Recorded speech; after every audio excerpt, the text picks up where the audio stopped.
காங்கிரஸ் கட்சியின் தலைவர் மல்லிகார்ஜுன கார்கேவுக்கே தீண்டாமை கொடுமை நடந்துள்ளது இந்திய அளவில் அதிர்வலைகளை ஏற்படுத்தியுள்ளது. கடந்த ஆகஸ்ட் 8ஆம் தேதி உத்தரகாண்டின் ஹல்திவானியில் உள்ள ராம்லீலா மைதானத்தில் காங்கிரஸ் சார்பில் ஒரு கூட்டம் நடத்தப்பட்டது.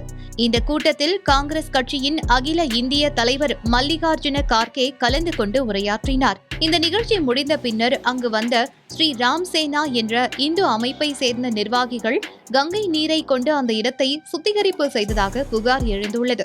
இதுகுறித்து வீடியோக்களும் சமூக வலைதளங்களில் வெளியாகி அதிர்வலைகளை ஏற்படுத்தியுள்ளது. இந்த சம்பவம் குறித்து பேசிய உத்தரகாண்ட் காங்கிரஸ் தலைவர் கணேஷ் கோடியல், மல்லிகார்ஜுன கார்கே தலித் சமூகத்தை சேர்ந்தவர் என்பதனால்தான் பாஜகவுடன் தொடர்புடைய இந்து அமைப்பு இதுபோன்ற செயலை செய்ததாகவும், சாதியின் பெயரால் சமூகத்தில் பிளவுகளை பாஜக உருவாக்கி வருவதாகவும் குற்றம் சாட்டினார். இந்த விவகாரம் நாடாளுமன்றத்திலும் எழுப்பப்பட்ட நிலையில் இதுகுறித்து பேசிய மல்லிகார்ஜுன கார்கே, நான் ஒரு தலித் என்பதனால் என்னை பாதுகாக்க வேண்டும் என்று நான் யாரிடமும் ஒருபோதும் கூறியதும் இல்லை, கெஞ்சியதும் இல்லை என்றும், என்னிடம் போராடும் வலிமை எனக்கு இருக்கிறது என்றும் கூறினார்.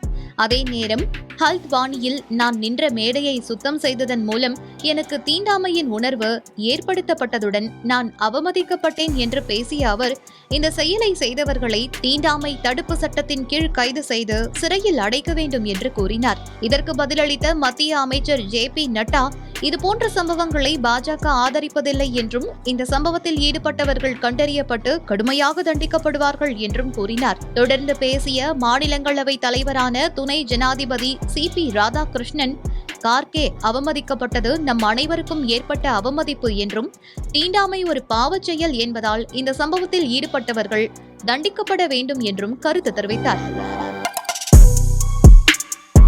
இந்த சம்பவம் அதிர்வலைகளை ஏற்படுத்தியுள்ளது. இந்த நிலையில் இந்த சம்பவத்தை கண்டித்து நாளை காங்கிரஸ் சார்பில் தமிழ்நாடு முழுவதும் ஆர்ப்பாட்டம் நடத்தப்படும் என தமிழ்நாடு காங்கிரஸ் கட்சி தலைவர் மாணிக்கம் தாக்கூர் அறிக்கை வெளியிட்டுள்ளார்.